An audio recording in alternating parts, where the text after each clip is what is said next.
இன்னும் முழிச்சு கூட பார்க்கல, ஒரு நம்பிக்கை நம்ம பார்க்கணும். கை கால் அசைக்க மாட்டேங்கிறோம், எதுவுமே இல்லை இந்த இடத்துல. இப்போ வந்து நாங்கள் எங்கள் பிள்ளைங்களெல்லாம் விட்டுட்டு இங்கே வந்து 4 நாளாக இங்கே தான் இருக்கிறோம். சாப்பிட கூட ₹1 அன்னன்னைக்கு தினம் கூலிக்கு தான், கொளுத்து வேலைக்கு தான் ஓடுறோம். கொளுத்து வேலை வந்து அப்படியே ஓடியாந்து இங்கே தான் உட்காந்துருக்கணும். இன்றைக்கி எங்ககிட்ட காப்பீட்டு திட்டம் இல்லை, எங்கள் மாமனாருக்கு. அது இருந்தால் தான் கோயிலனா உங்களுக்கு கையில் காசு இருந்தால் மருந்து நீங்கள் வெளியே தான் வாங்கிக்கணுன்றாங்க. அதுக்காசு எங்ககிட்ட வருமானம் இருந்தால் தான் சார் நாங்கள் வாங்க முடியும் சார். நாங்கள் எதுவுமே இல்லாமல் நாங்கள் எப்படி இருக்கிறது, இங்கே இருந்துகிட்டே இருக்கிறோம். ஆதார் அட்டை, ஜெராக்ஸ் கேட்டாங்க, அது கொடுத்தோம். அதெல்லாம் காப்பீட்டு திட்டம் இருந்தால் தான் அதில் வந்து செலவுக்குங்களா அப்படின்றாங்க. இப்போ பிள்ளைங்கெல்லாம் இன்னமும் பசிக்கு வந்து அங்கே தத்தளிக்குது, இங்கே பார்க்குறதுக்கு ஆள் இல்லை எங்களுக்கு.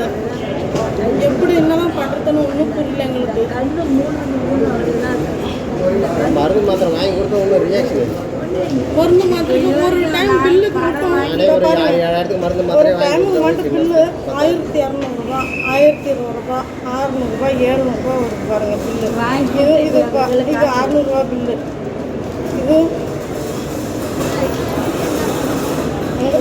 பிரைவேட் ஹாஸ்பிட்டல் மாதிரி இதாகுதுங்க. எல்லாமே ஒன்று இதெல்லாம் வந்து இப்போ ₹600 ஒன்றுமே இல்லை. 2 மாத்திரை, 2 மாத்திரை, 2 இன்ஜெக்ஷன், அந்த ஒரு 2 ஸ்டீப் மாத்திரை, இது மட்டும் தான் ₹610 சொன்னாங்க.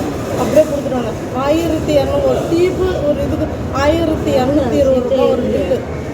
இந்தமாரி எந்த டைம் நாங்கள் கையில் காசு வச்சுக்கிட்டே இருக்கணுமா? நாங்களும் கூலி வேலைக்கு தானே ஓடுறோம்.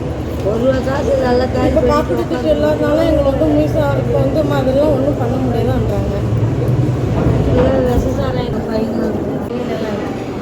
எவ்வளோ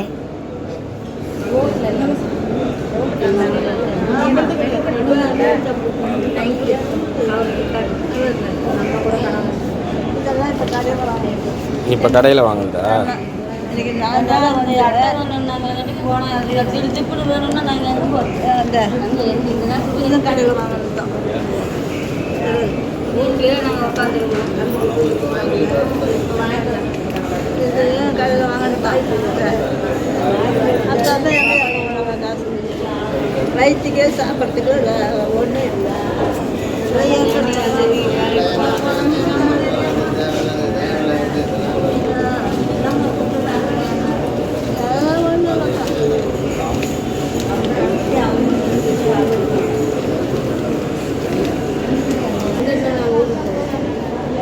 அப்படியா?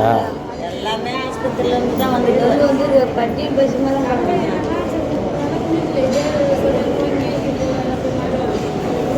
அவங்க கட்டிட்டு வந்து புடவை இன்னும் அப்படியே தான் கிடக்கும். அதெல்லாம் நம்ம தான் வீட்டிலேருந்து எடுத்துகிட்டு வரணும். அதெல்லாம்